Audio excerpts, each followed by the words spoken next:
Alors, laissons-nous maintenant faire l'injection des valeurs littérales en utilisant un fichier de propriété et en utilisant aussi Java Config. Ok? En premier lieu, on va faire, en fait, comme on avait déjà fait avant en utilisant la notation @value. Ok? Très bien. Après, en deuxième lieu, nous allons essayer quand même de nous débarrasser de cette annotation @value qui en fait qui est directement en dessus de notre attribut. Ok, alors on va commencer par créer un projet. Comme d'habitude, on va copier le dernier, CTRL-C, CTRL-V, et c'est le quatrième projet en fait qui concerne l'injection des valeurs littérales en utilisant un fichier de propriété et en utilisant Java Config. Je fais copie. Donc, je vais essayer d'aller vite parce que vous connaissez déjà le principe de l'application.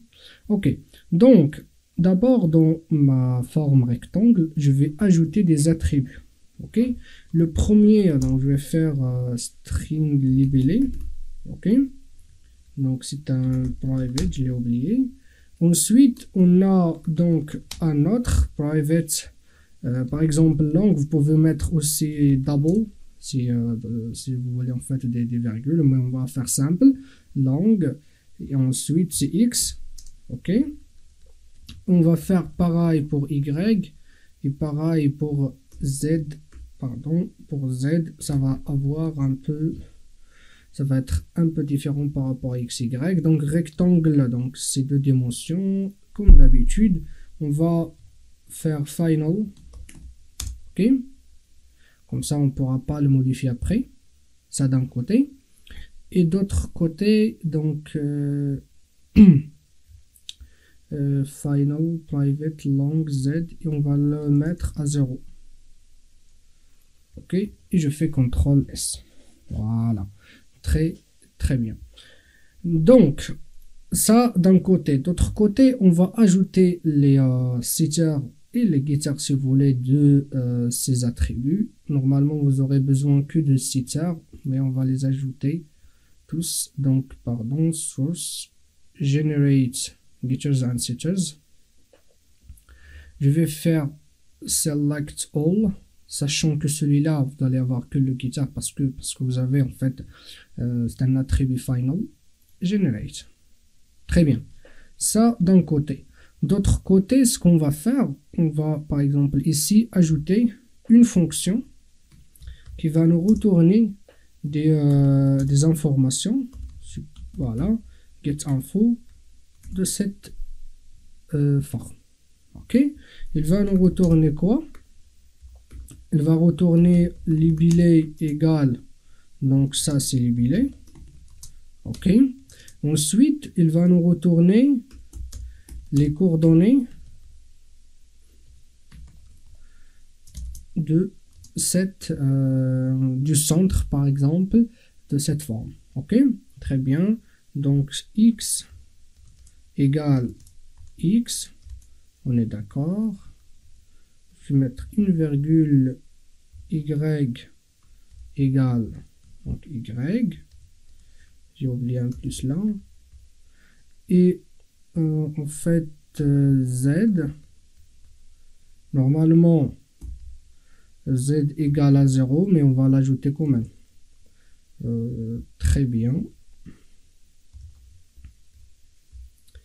comme ça, et un point virgule. Voilà, CTRL S. Donc je vais juste vérifier. Donc libellé égale libellé, ensuite les coordonnées. Donc, il manque un N là, je pense. Coordonnées égales, voilà, donc x égale x, y égale y, z égale z. Très, très bien. C'est juste une précision. Comme vous voyez ici, j'ai mis x. Normalement, x, c'est un long. Comme vous voyez ici, cette partie, c'est une chaîne de caractères. OK. Et celle-ci, c'est un long qui est un type primitif. OK, c'est un long. Le L il est minuscule.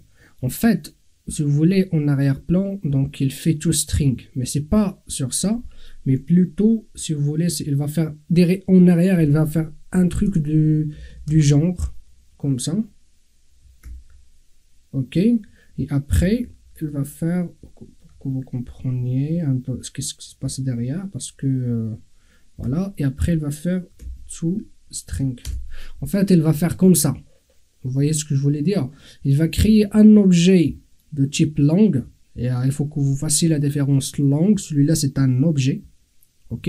C'est un objet. Celui-là, c'est le type, c'est un type primitif. C'est comme langue, c'est comme int. Vous voyez, il faut que vous fassiez aussi la différence. Donc, le plus qui est ici, donc, il va faire un truc de ce genre. OK? Donc, je vais revenir en arrière, sinon on va le laisser. CTRL S, comme ça vous permet aussi d'avoir une idée sur l'opérateur plus, qu'est-ce qu'il fait en arrière-plan. Ok, très bien. Donc, concernant notre classe rectangle, ça devrait être bon. Ok, ça en premier lieu.